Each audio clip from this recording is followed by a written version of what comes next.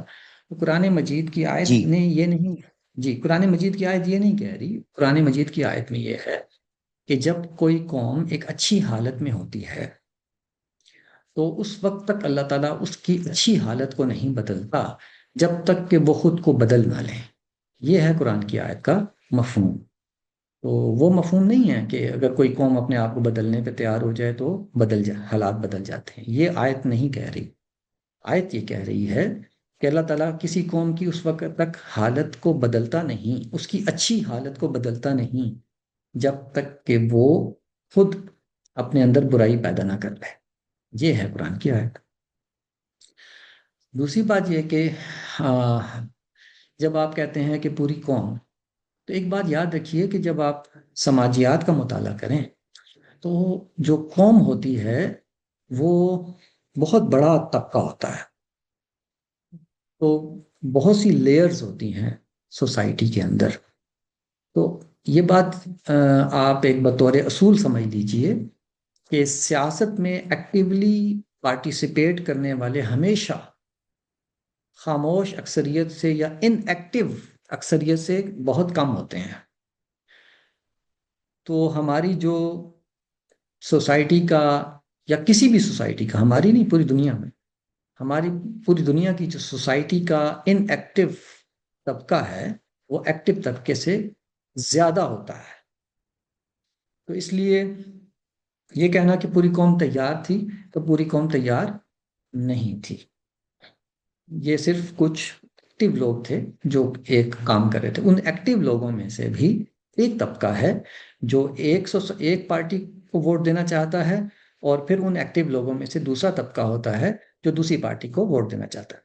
چنانچہ اگر آپ پورشن کر کے دیکھیں تو ایک پارٹی جس کو میجورٹی بھی ملتی ہے وہ دراصل میجورٹی پارٹی نہیں ہوتی، کیونکہ اس کے مقابلے میں ایک ایکٹیو پارٹیسپینٹس وہ ہوتے ہیں جنہوں نے دوسری پارٹی کو ووٹ دیا، اور ان کے مقابلے میں پھر in active part of society ہوتا ہے جو کسی کو ووٹ نہیں دیتا، خاموش بیٹھا رہتا ہے. ان دونوں کو ملائیں جب، تو ان کا پورشن کسی بھی پارٹی کے ووٹر سے زیادہ ہو. تو اس لیے میجورٹی ووٹ تو کبھی بھی کسی پارٹی کو نہیں ملتا. نہیں یہ سر، لیکن میجورٹی ووٹ ملتا ہے جمہوریت میں ہوتا ہے جو ایکٹیو پارٹیسپینٹس ہوتے ہیں ان کے درمیان میجورٹی اور مائنورٹی ہوتی ہے ووٹوں کی. لیکن اگر سوسائٹی کو پورا دیکھیں تو کسی بھی سوسائٹی جو میجورٹی ووٹ لیتی ہے وہ دراصل مائنورٹی ہوتی ہے سوسائٹی کے طبقات کو ملا کے. تو یہ جمہوریت کا مسئلہ ہے. تو اس لیے یہ بات کہنا کہ قوم تیار تھی، تو قوم تیار نہیں تھی. قوم جب تیار ہو جاتی ہے تو یہ نیچرل ہے کہ ان کے حالات بدل جاتے ہیں. اب دیکھیے قوم کیسے تیار ہوتی ہے، یہ بھی آپ کو بتا دوں. قومیں حادثات کے بعد بدلتی ہیں، حادثات سے پہلے نہیں بدلتی. یورپ کا آپ ہسٹری اٹھا کے دیکھ لیجئے، کتنا طویل عرصہ وہ آپس میں لڑتے رہے، سیاسی طور پر اور مذہبی طور پر انہوں نے ایک دوسرے کو قتل عام کیا ہے، اور اس کے بعد بھی وہ درست نہیں ہوئے. یہاں تک کہ سیکنڈ ورلڈ وار ہوئی، کروڑوں لوگ مر گئے، پھر بھی درست نہیں ہوئے. پھر فرسٹ ورلڈ وار ہوئی، پھر سیکنڈ ورلڈ وار ہوئی. سیکنڈ ورلڈ وار کے بعد ان کو ہوش آیا کہ ہم یہ کیا کر رہے ہیں. اس کے بعد ان کے اندر وہ چیزیں نظر آنا شروع ہوئیں، جمہوریت اور یہ اور وہ قوانین اور جنگ بندی اور سرحدوں کا تقدس، کہ آپ اپنے بارڈر میں رہیں، ہم اپنے بارڈر میں رہیں گے، وغیرہ وغیرہ. بہت طویل عرصہ گزرا ہے، بڑے قتل و غارت ہوئی ہے، بڑی خون بہا ہے، تب جا کے دنیا کے ایک حصے نے، جہاں یہ سارے واقعات تیزی سے ہوئے، انہوں نے تھوڑا سا شعور حاصل کیا ہے. ہمارے ہاں تو کچھ ہوا ہی نہیں ہے، یعنی اس مقابلے پہ. تو جب تک کوئی قوم حادثات کا شکار نہیں ہوتی وہ بدلتی نہیں ہے.